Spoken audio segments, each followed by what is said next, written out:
Hello guys, আমরা আজকে চলে আসলাম সন্তোষ মিত্র স্কয়ারে। আর এখানে বসেছে চেটেপুটে স্টল। এটা একটা ফুড ফেস্টিভ্যাল, তো চলো ভেতরে গিয়ে যাওয়া যাক।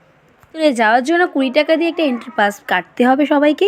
এটা হলো ফুড ফেস্টিভ্যাল, প্রতি বছরই এই স্টলটা এখানেই বসে। যারা যারা পেটুক আছে তাদের জন্য তো অবশ্যই একটা ধামাকাদার অফার, কারণ কি এখানে সব দামেরই খাবার পাওয়া যায়।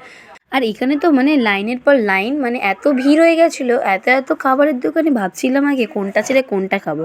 আর আমি পুরো স্টলগুলো ঘুরেছি, সব কটা স্টলে আমি ভিজিট করেছি।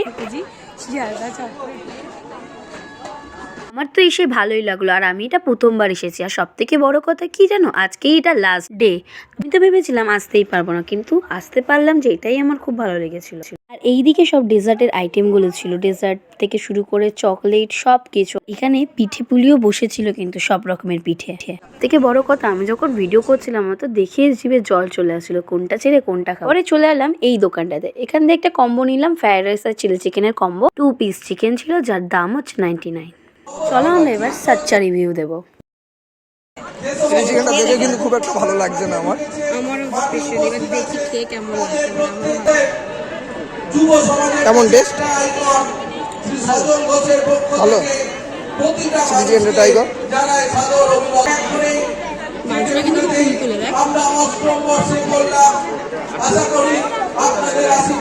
আমার তো ভালোই লাগলো। এবার সুজয় রিভিউ কেমন?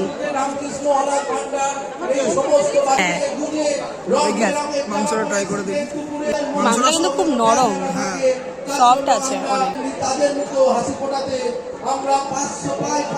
ঠিক আছে, আমারও ভালো লেগেছে। তো যাই হোক, আমার তো খুব ভালোই লাগলো। আর তারপরে বাড়ি আসার সময় এই যে একটা চকলেট নিয়ে নিলাম, কফি চকলেট আর বেলজিয়াম ট্রাফেল। আর তারপরে একটু ফটো মটো তুলে বাড়ি চলে আসলাম। আজকের মতন একটুখানি টাটা।